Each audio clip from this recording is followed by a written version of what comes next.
Did you record? No, not yet.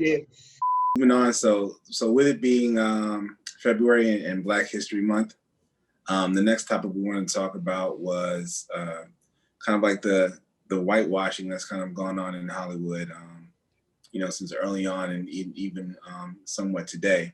And with that, I actually wanted to talk about the first of many Black facts I'll be presenting on the podcast for this month. And so I did a little research today and actually discovered that Betty Boop, the cartoon character from a long time ago, she's actually based on a Black woman. Who? Betty Boop? Betty Boop. Betty Boop. Oh, Wow. okay. Boop, boop, boop, boop. Please don't ever do that again.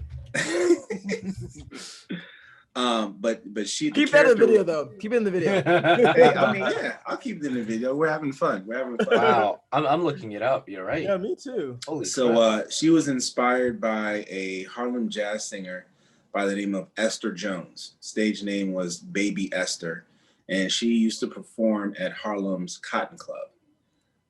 And so, a cartoonist drew up the character based on her. She actually appeared as a Black woman in an episode of Popeye the Sailor Man. And then after that, she was drawn as being a white woman after that. Wow. Which is crazy to me, right? Because I, had I not, come across this, on some random stuff, surfing the internet, I always thought Betty Boop was white. I mean, just, but this is something that, is obviously the first of many times that characters have been whitewashed in Hollywood, right? You have Cleopatra. You have that was the new one, by the way, Gal Gadot as Cleopatra. So yeah, I mean, she's Israeli, so I'm not too mad at that, right? Yeah, she's Middle Eastern, so that's a little different. That makes sense. So they almost border each other. Yeah, I will say this: we're getting into this colorism. I don't know Gal Gadot's background. She's born in Israel. Yeah. Family's from Israel, right? Mm-hmm. Yeah, we'll talk about that later. But go ahead and continue. Yeah. So I think the worst example of this to me was a movie called Gods of Egypt. Oh, that is a total crap movie. But they had Gerard Butler playing in somebody else. They had, Gerard Butler is of Irish descent or something like that. Basically, two white guys playing, these Egyptian guys. Jamie Lannister. To remember the Jamie Lannister character. I'm gonna play devil's advocate for a split second, even though I ultimately agree with you. This crap. Okay. At the end of the day, who really knows what color their gods really were? They don't have to be Egyptian, but they sure as hell don't have to be white. I will say that. Okay, hold on. First and foremost, hold on. Okay. I'm sorry. Go ahead. First and foremost, okay, when the people come up with something to worship, okay, the gods are usually made in their image. So that's true. Yeah. The Greek gods were obviously white. They had the curly hair. You know what I mean? And even if you go back and look at the hieroglyphs in like Egyptian lore, their skin is of darker tone. And I mean, you might not know exactly what they are because, like Horus, I think, had the head of a bird and Anubis has the head of a dog. So you don't know, at that point, like, it really doesn't matter. It's a moot point, like what their ethnic makeup is, right? Because they're animals, you know what I mean? But the pictures still have like a darker skin tone. So just the fact that they had the gall to just even do that. I am going to say one thing. I guess it depends. I guess it depends on which culture, right? Like, because like in Islam, right? It actually, like in Islamic scripture, it actually describes like Jesus as having like basically like tan skin and like reddish hair. Mm. Meanwhile, that did not fit the bill of Middle Easterners, right, or Arabs even like at that time. So I think it really depends, and that's the only reason. In the Bible, it's a lot of different things, right? Because in the Bible, he's described as having bronze skin but hair like sheep's wool. Mm-hmm. That is definitely not the long-haired Jesus that you see in Hollywood today. And there's also an Asian Jesus as well, right? So in some Asian cultures, they paint Jesus as an Asian man.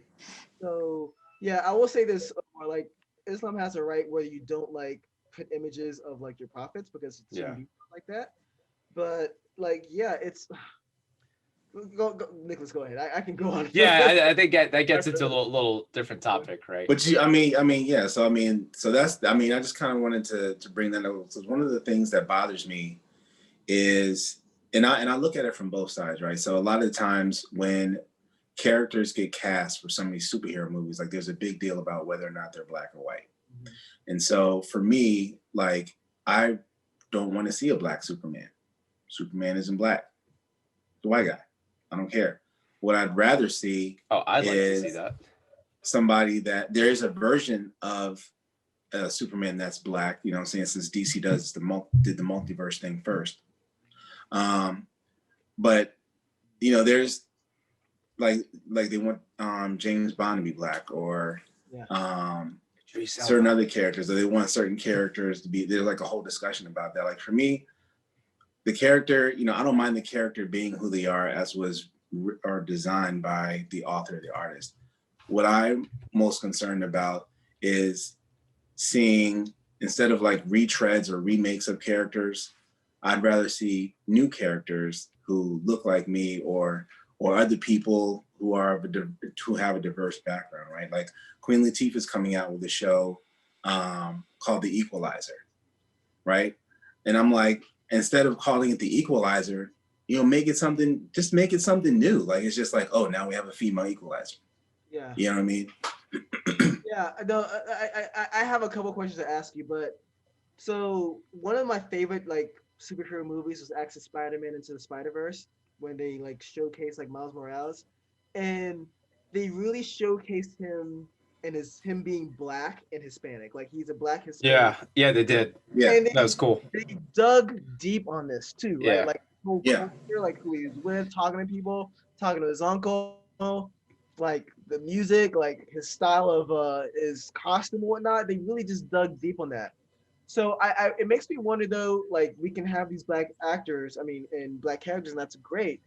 Are studios willing to like really invest time and money into this as they should, right? Like Black Panther. Well, Marvel does a great job of that already, though. Well, Marvel specifically. Marvel did it for one property, essentially, Black Panther, right? And they're doing that for. No, what about what's his name? The Netflix show, the whole series that got canceled. Oh, Luke Cage. Luke Cage. Yeah, like that whole everything. They did it really well with that too. So that was the whole premise of Luke Cage. So yeah, but at the same time with Doctor Strange, the ancient one, that's supposed to be like an Asian man. But yeah. it's a white woman. So yeah, that's a great point. So True. for a couple things, Omar, number one, Luke Cage was done by a different studio. It's still kind of under the Marvel umbrella, and they share the same universe, but it's still a studio. Complicated crap that's boring. Yeah, I think that was Fox, right? No, they're still Disney, but Fox, thank God. Yeah, they're still a different part of Disney. Like that's the reason why that the Marvel guys and Netflix didn't show up with them in the movies. Yeah, because of some separation there. It's still, they indirectly alluded to them, but they never called them like the Hulk or anything like that, or the Avengers. Yeah, so there's some weirdo mumbo jumbo that I can get into. Maybe another episode. Yeah, but I want to ask Nicholas a couple questions. So yeah, I would love like to have their own intellectual properties and stuff like that. But so the latest movie, the next Batman movie, which I think is going to be, it looks good. Omar makes fun of the next Batman movie as the Batman who sparkles. Sparkly, twinkly Batman. Robert Pattinson. I think it's going to do a good job. I think it's going to be a good movie. But in that movie, though, right, there's going to be a black James Gordon. James Gordon. There's going to be a black Catwoman. Yeah. Right? Oh. Well, they already had that. Halle Berry.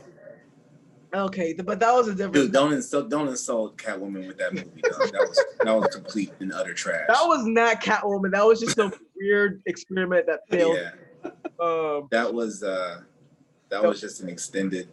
I don't even know. I will say this. So a black Selena child. That's a better. Yeah. So like what are your thoughts on that? Like So that goes back to what I was saying, right? I think it's nice. Like it makes me happy that when they cast those characters like that, but at the same time, like, is it going to bother me if they continue to make them white? Not really, because that's how they were drawn up. right? I'd much rather, like I was saying, I'd much rather see like, all right, yes, we know there are a lot of white characters in this world. Give me a good black character. Just like when with Batman the Animated Series, right? Yeah. They came out with Harley Quinn. They came out with Detective Renee Montoya. You know, she was a black female. And oh wow, I forgot about her. Yeah. Was she black? I thought she was Hispanic. I thought she was Hispanic. I'm sorry, she was Hispanic. The name Montoya. You're right.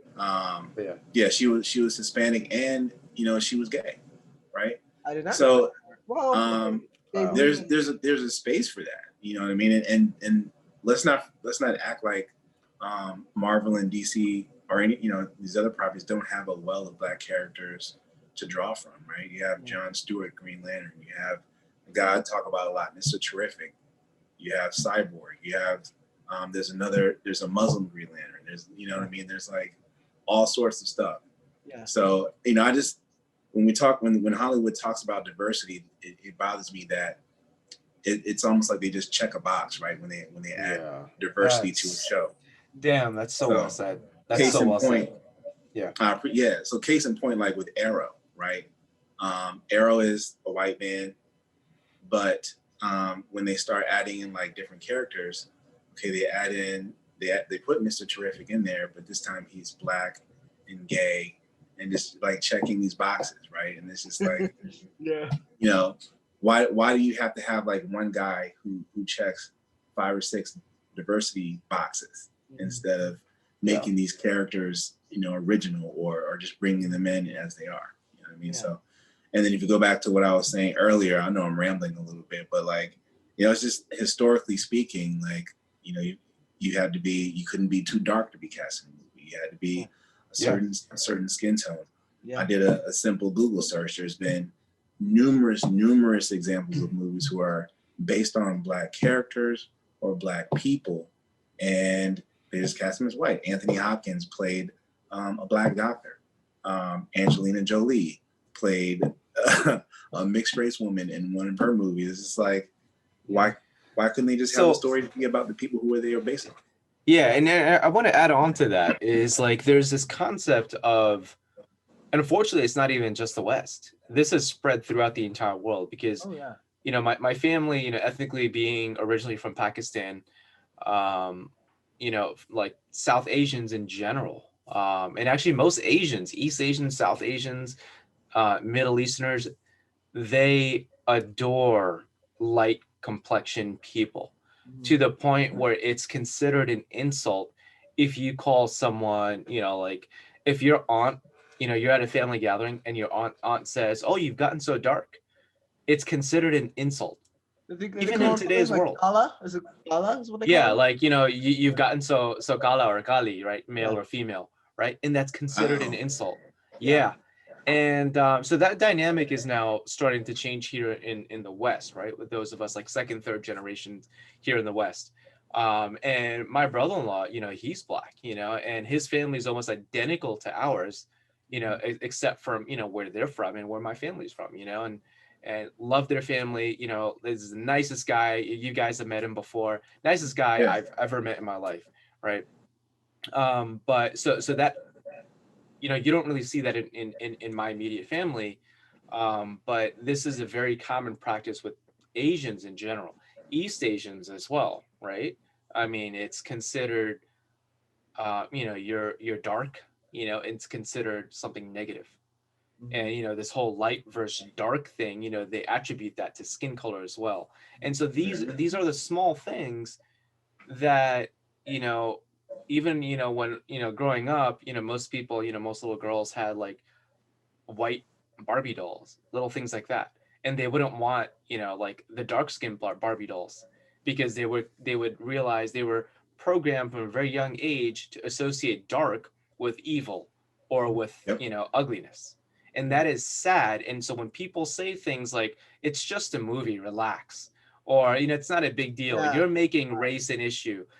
Stop talking about it. It'll go away. That's the kind of shit that really pisses me off because, you guys, being black, Sahid, you have it both ways, being Muslim and black, right? Been dealing with this for so long, racism for me shaped my entire childhood and today affects the way I think and how I approach things. So yes, it's I just wanted to point that out there. Sorry for going off on a little bit of a tangent, but absolutely agree. And this whole thing about Muslims, right? Mm-hmm. I mean, when was the last time we had a cool role in any Hollywood movie, right? And a lot of people out there, I'm gonna put this on a lot of our own actors out there. When I say our own, I'm talking about South Asian, Pakistani, Indian, Bengali, whatever. They keep taking these roles. They got to play the terrorist, right? Yep. They got to play the goofy idiot, or the nerdy, guy. There is taxi cab driver, right? I mean, it's kind of true, but Deadpool. Still, it's kind of true, but that one's kind of true. But that aside, all right, we had, I think, the Eternals, all right, coming up in Marvel, right? Oh, yeah. I forget the guy's name. He is buff, right? He got swole. He got swole to that. I'm so happy for that. Finally, we're gonna be you're gonna have this, good-looking guy, muscular, everything. Hopefully, he's not gonna be like, "Hey, dude, I'm going to zap you with my lightning." Hopefully, it's not gonna be something like that. Right? No, he's a good actor, man. I like him. Yeah, he is. And there was one more example. Rogue One, the Pakistani guy. Actually, my friend is like first or second cousins with him, by the way. Rogue One, the guy that went cuckoo in the head. Star Wars Rogue One. Oh, the pilot guy? Yes, the pilot, the one cuckoo. Yeah. He's been Riz Ahmed. He's been in a lot of movies. He very rarely plays that role of like the terrorist or like the nerdy brown guy or whatever. But that's what we need. These are the guys that we need to keep doing stuff like this. Yeah.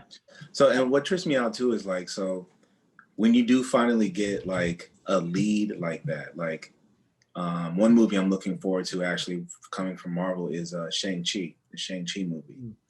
But when you get a lead like that, they market it so that it's just like, oh yeah, it's the first Asian-led movie with the superheroes, the first Black hero on in the movies, and with a mostly Black cast. Like it's not marketed like, hey, this is an awesome story we're about to tell. It's hey, this is a landmark thing because hey, it's a Black movie. Hey guys, it's a Black movie. Hope you're happy now.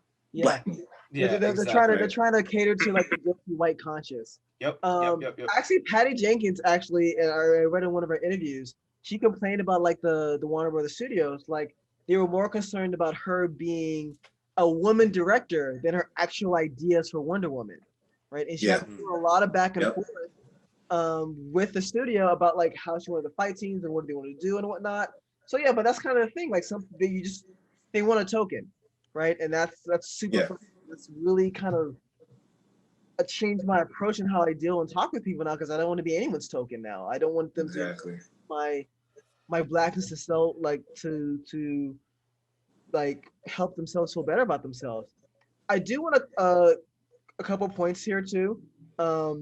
So for Nicholas, when you're talking about like, so Hollywood and people just like Eurocentric features, right? Like lighter skin tone. Omar, you look like you're frozen, but you're not. But okay. Omar looked like he was frozen. He was like, yeah. No, but like Hollywood, like people, not just Hollywood, but just in general, people like Eurocentric features, right? Even in parts of the country, like in Nigeria, skin lightening tone is like a thing, right? Yeah. Like, a lot of same thing. Like, it's in the Caribbean too. Yeah. It's in the Caribbean too. Like their skin tone, right? Just to look more Eurocentric and be more appeasable. So it's just really, really unfortunate that it has to happen that way. And I do want to tell a quick story too. So I was watching. That's why your shirt is ugly, Saeed. Screw you. I can't deal with y'all, man. Look out of here. Hey, cut this footage. Cut this footage. I'm pretty sure I'm keeping this. Fuck this guy. No, so have you guys heard of the show Insecure? Yes, love that show. Yeah. No, I have not. So, of course you haven't, Omar. So, I'm kidding. No, well, it's a show that has like a Black a black cast, right? And I've like watched a couple episodes, but one of the things that's like kind of known about that show is that they do such a good job of showing these black actors like in so many different colors, right? And it kind of I was like watching this like Business Mindset or like video, and the crazy thing is that one reason why you don't see a lot of black actors like in earlier like movie genres, and where a lot of the whitewashing happened is because studio producers didn't like how black people looked in camera, right?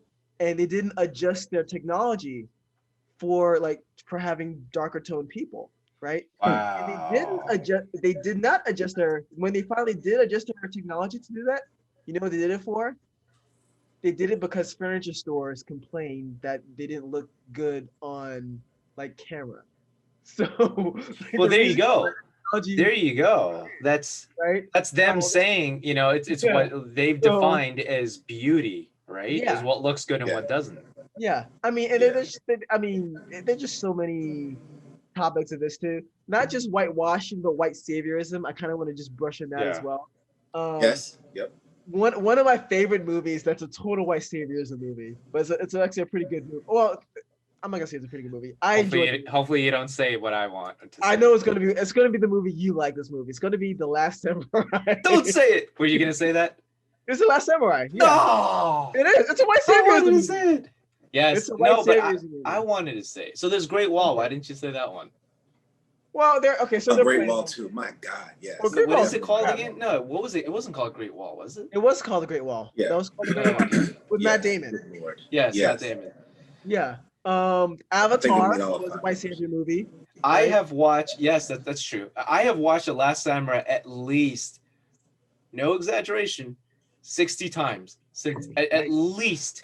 I memorized that movie. It's a great movie. Line by line. movie. It is a It's a good great movie, and it is loosely based on actual events, but Tom Cruise's character as the white savior was obviously completely made up. The historical aspect of it was pretty profound.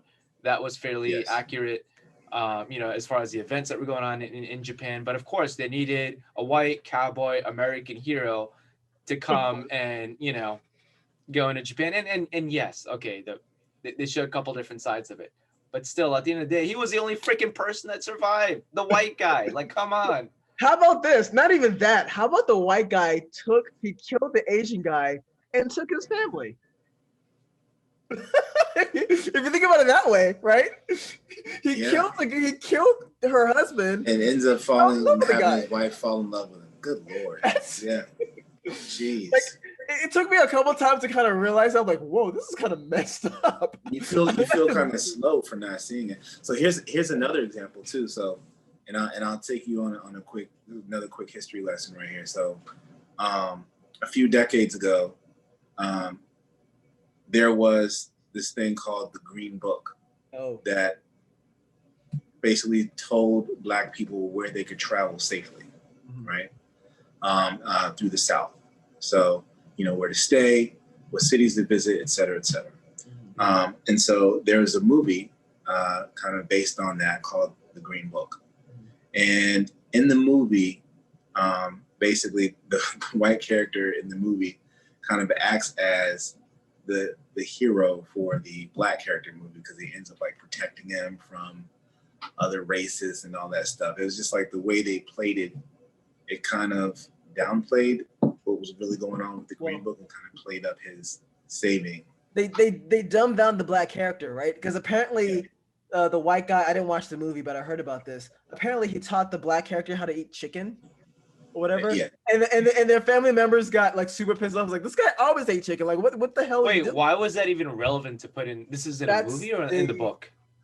Well, we know we black people love some fried chicken and watermelon. You know, love it. What's the point of even getting it? I don't get it. Yeah, I mean that's what they dumbed down the Black character so they can play up like, you know, the white character. Holy crap! Another movie that they did this in too, which I actually enjoyed this movie, is called The Blind Side, right? Yeah. That's with Sandra Bullock. Love that movie. Beautiful, Sandra Bullock. But wasn't that kind of? I mean, she did like adopt him. So apparently, because Michael Orr, he complained it's about. True story. Yeah, it's a true story. Wait, he complained? He complained about the movie because he already knew how to play football. Like, if you watch the movie, they had to teach him how to play football. Like, oh, maybe he's a tackle. No, he's a safety. Like, this is how you play football. And they tried to show him the game. Because the movie portrayed him as like this big oaf, had some hidden skill that he wasn't capable of discovering on his own. Exactly. And that the family brought that skill out of him. Wow. Right? But when he saw the movie, he's like, well, I always knew how to play football. Like, why are they acting as if I didn't know how to play football? Damn. Right? I never knew that. Wow. Okay. Yeah, so that's kind of how that they do. They kind of like dumb down like the black character. To kind of like, and look, it's not to belittle the movie. I thought it was a good movie. I thought Sandra Bullock, she won an Oscar for that movie, well deserved. Yeah. And Sandra Bullock is again a beautiful woman. But yeah, that's kind of what they do. Yeah. So it's unfortunate. I mean, it's kind of like with black characters for a long time. Like the only thing they could do was be on drugs or be in the hood, or be criminals and all this and that, or Asian characters. You had kung fu masters. You had white people dressing up as the Asian guy and making them look like silly and stupid and extra goofy until Bruce Lee came in and was like, hey, like. Yeah. We can be the real deal too. Yep. Like, and Bruce Lee was supposed to be, what was that show with the Green Hornet. Well, Green Hornet was one of them. Yeah, he was supposed to be the main guy in that. Instead, I think he got the sidekick role. Sidekick, Kato. That was his Kato. Yeah, Kato. Yeah, so that was his idea, the whole movie. The whole show. And then there was another show that was supposed to be like another one of his breakthroughs, which was with Kane. The Wandering Monk, right? The Wandering Monk guy. And so instead of giving it to Bruce Lee, they gave it to an American guy, a white American guy with no martial arts experience. And God, what was the name of it? I gotta cheat. I gotta look it up. I think it was like David Kane or something. Yeah, David Kane. He was in Kill Bill. Yep, exactly. Martial arts show. David Carradine, sorry. There you go.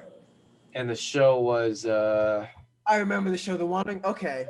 Yeah, I used to watch it my entire childhood, but as I got older and I learned. We used to watch it. Yeah. I remember. It was called Kung Fu. That's it. It was just called Kung Fu. It was called Kung Fu. Okay. Yeah. I gotta forget that. Sounds familiar. And you had the biggest legend in martial arts history, right? At that time, they didn't understand, but even at that time, he was an icon. And they turned him down for that simply because they wanted to keep, him. He had to go back to China to get his movies made, right? Because he was struggling, and he had to go back to China. Yeah, you're right. Yeah, he came. It wasn't until sometime later, I think he made Enter the Dragon. Yep. Where he blew up. Came to the U.S., didn't get his movie career like he wanted. Went back to Hong Kong. Got a few more big time flicks there, did really well, and then reluctantly came back to the US after he had told them, I'm not coming back until you give me like this much amount, you make me the main actor, certain thing, it's like big demands. And finally they caved in. And then he got the big roles like Enter the Dragon and stuff, and he was like, F it, I'm gonna direct these myself. Yeah. It's been a long, hard fight, man. Just like when we could talk about the Oscars, right? So, oh God, I can't tell you how pissed off I was when A, I watched Monsters Ball, and B, they gave Halle Berry an Oscar for that. I never watched it or the Oscars. Movie is trash. This movie is trash. It belonged on my Skinamax for real. Like, that's essentially it is known for one thing. Pretty much. It really is. Nothing happens in that movie. I'll be honest with you. I didn't watch the movie. I just watched the one scene. I mean, and they gave me an Oscar for that. And I was just like, and then here comes Denzel. He's been doing all this work, and then he gets a Best Actor nod for Training Day, which was phenomenal. I love that movie. Yeah. But there's a lot of other works that he could have got an Oscar for. Right. Malcolm X. Malcolm X. Yeah. Malcolm X will above everything else, honestly. Yes. Like, he was Malcolm X in that movie. Mm-hmm. Wait, you're talking about Denzel Washington as Malcolm X. Wasn't that movie made in like the 90s? Yeah. Yes. Yeah. But I don't think he got did he get a nod for that or I think he may have gotten a nod, the Oscar He might nod. have gotten nominated. I mean, even I mean, you know, being nominated is. So I have a confession to make. My entire childhood, I actually thought Denzel Washington was Malcolm X because of that movie. Hey, Well, he did a good job. Was, He did a good job playing. He was super. I grew up on good. that movie. I grew up on it. I remember we have it on VHS, and I saw it several times. Mm-hmm. But I actually thought that he was like actually Malcolm X, like in the movie. That's what I meant to clarify. Like in the movie, that was actually Malcolm X playing it. Mm-hmm. Yeah. No, I wanted to point out one thing too, right quickly about Doctor Strange. So the character who Tilda, I think Swinton is her name, who played the Ancient One, who I think she did a great job. Swinson, yeah, something like I think that. something like Tilda Swinton. But the reason why they ended up making her like a white woman was because, and they changed the narrative like Doctor Strange, because Doctor Strange is supposed to go to Tibet, right? And they're trying to sell movies in China. So, and China does not recognize Tibet. So instead of making him like this old Tibetan monk is what he's supposed to be in the movie, they just kind of changed it up. And so like white saviorism to kind of to appeal to different dollars, right? Same thing happened with the Rise of Skywalker, right? They dumbed down was it John Boyega's character a lot in that film. I mean, not only did they dumb him down, it was like they didn't know what to do with him. So he had a lot of great story to tell through that character. And at the end of the day, nothing. You got nothing about his past. You got the possible like love story with Ray. Nothing was made out of that. You got the possible love story with the other girl. That story, like Ray kissing like Kylo Ren made no sense to me. Like zero. But and then you had the Asian girl in there too. Yeah, well, the Asian girl got screwed. Oh, her name was Rose. Yeah. Now she got screwed over bad because they messed her up in like the previous movie, and they had her in the last movie, and she just had like 3 lines, and it was just it was an insult, man. Yeah, it was check mark. Yeah. Yeah, pretty much. It was a yeah. Hey, I want to say that there's so many, and Nicholas, I'm not trying to. I know this is a topic you wanted to bring up, and I'm not trying to put an end to your topic, but I do want to say that there's so many different examples that we can give about this, right? It's endless, but at the end of the day, it's for people. We just want people to understand that we don't want to be, what's the word I'm looking for? We don't want to be tolerated. We want to be understood. We want to be cared about. We want to be like, equal. And celebrated, right? And celebrated. It should be like, out of joy, out of like excitement. It shouldn't just be, yes, you guys are tolerated. We threw you in for a split second out of, a 30-minute video just to say, you're part of it. For example, I saw a little bit. This actually reminds me to go back to watch Jingle Jangle, right? And just the opening scene, it was like, wow, it really got me thinking, right? A bunch of like colored people, and he had a little bit of some white people here and there, just a little bit, but it's like literally reversing the roles. It's like, all right, checkbox, got a white person here, right? Mm-hmm. And I was thinking about that. I was watching. I was like, wow, that is so masterfully done.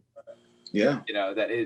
That's what I don't know. Like I'm colored too, right? So, but that's why I noticed that. And for me, it felt like, wow, that feels really good seeing that. Mm-hmm. Yeah.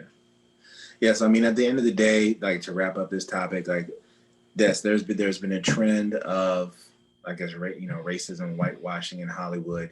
And now that we're in this new era of like being politically correct and all that type of stuff, I feel like they are almost overcompensating in some ways undercompensating. So undercompensating with having just one character to check like 6 diversity boxes, and then overcompensating with when you have, shows like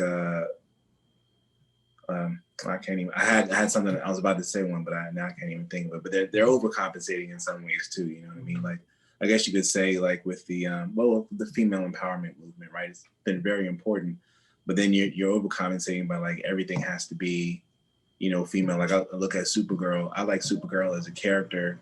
I like what they did in some ways with the show, but then you have pieces of the script where they're just like, because she's Supergirl, not Superman. It's just like, I get it. It's not necessary. I know it's not like, Superman. Let her stand on her own, right? But yeah, I mean, it's when you try too hard. Yeah. Don't just tell me it's because she's a woman. Tell me that it's because she did something, by herself. They're being tryhards. That's all. That's whenever why you're being a tryhard, you're more extreme. Yeah, that's why I love what they did with Wonder Woman. Like what Patty did with that character, right? Like they brought her to life, and like she's a god. Right? She didn't have to prove herself to anybody. She didn't have to look down. She did her work, right? Right. So, like, I think that in itself is very, very powerful to look at and to see from her perspective, right? I mean, there is such a thing as having like a woman's touch, and you kind of felt that with her too. But you also got to see her be like powerful. And I think that's great. So. Yeah. And one more thing too, I think because I know they're about to come out with a Gotham Police Department show on. Of course, we got to end off on a DC point. That's related to Batman, right? But I'm really hoping that they do something with Renee Montoya. I would love to see her take the lead in that show. I like her character. What makes you call her out? All this, is there any hints as to that or? So there's a couple things that they could do. So she worked with a detective who eventually became Clayface, for one. And she's had some good storylines in the comics. And she was in a Gotham comic. So they had a comic based on Gotham. She was in the Harley Quinn movie too, right? Yes. Wait, what? She was in the Harley Quinn movie. Emancipation of Harley Quinn. Rosie Perez played her. Yep. Oh, so they might do like a Gotham City Sirens with her in it. So I don't know what they're doing. I think that would be dope. I think that would be dope.